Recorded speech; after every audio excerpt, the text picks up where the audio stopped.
Le nom scientifique de la truffe de Chine, c'est Tuber indicum ou Tuber himalayensis. Il y a beaucoup de restaurateurs qui s'en servent, beaucoup de traiteurs qui s'en servent, beaucoup d'industriels qui s'en servent. Mais la truffe chinoise, c'est de la patate, hein. Ça n'a rien à voir avec une vraie truffe, avec une truffe comme la Tuber melanosporum, qui est la truffe du Périgord, qu'on va trouver un peu partout en France.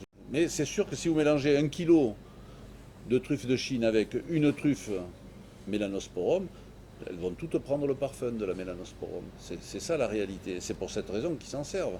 Il est évident que la truffe mélanosporum, on va dire vers la fin de l'année, elle va arriver à 1000-1500 euros le kilo.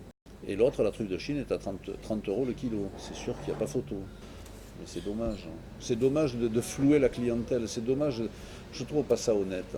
D'ailleurs, sur les cartes de restaurant, bon, je le fais, on aurait marqué le véritable nom de la truffe. Il ne faut pas avoir honte de ce qu'on vend, mais c'est on vend de la belle truffe et de la bonne truffe. Ça peut être la truffe d'été, ce qu'on appelle la truffe d'été, la truffe de la Saint-Jean.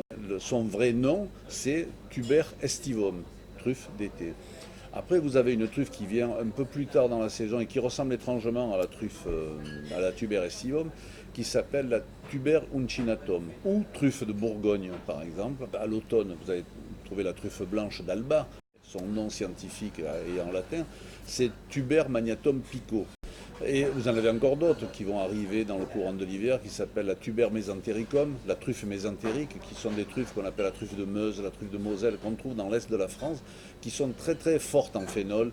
La Tuber brumale, qu'on trouve aussi un peu partout, on en va en trouver dans la Drôme, dans le Vaucluse, dans beaucoup d'endroits, on en trouve ici. Donc aujourd'hui, de la truffe, toute truffe confondue dans la société, nous arrivons à plus d'une tonne et demie de truffes dans l'année.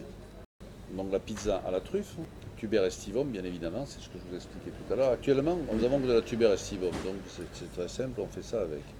Après, vous avez une salade d'artichauts, de petits artichauts épineux d'Italie, avec de la truffe, des noisettes torréfiées et du parmesan, et quelques feuilles de riquette autour. On fait un coulomi à la truffe. On le coupe en deux et on fait un mélange mascarpone, poivre au moulin, truffe. C'est une merveilleuse recette. Vous les trouvez dans ce fabuleux livre qui raconte la vie de l'African Queen depuis 50 ans. Ce restaurant qui en a ouvert en 1969. Et voilà. Et donc toutes les recettes sont dedans. Et vous le trouvez dans toutes les meilleures librairies du monde, aéroports et gares SNCF.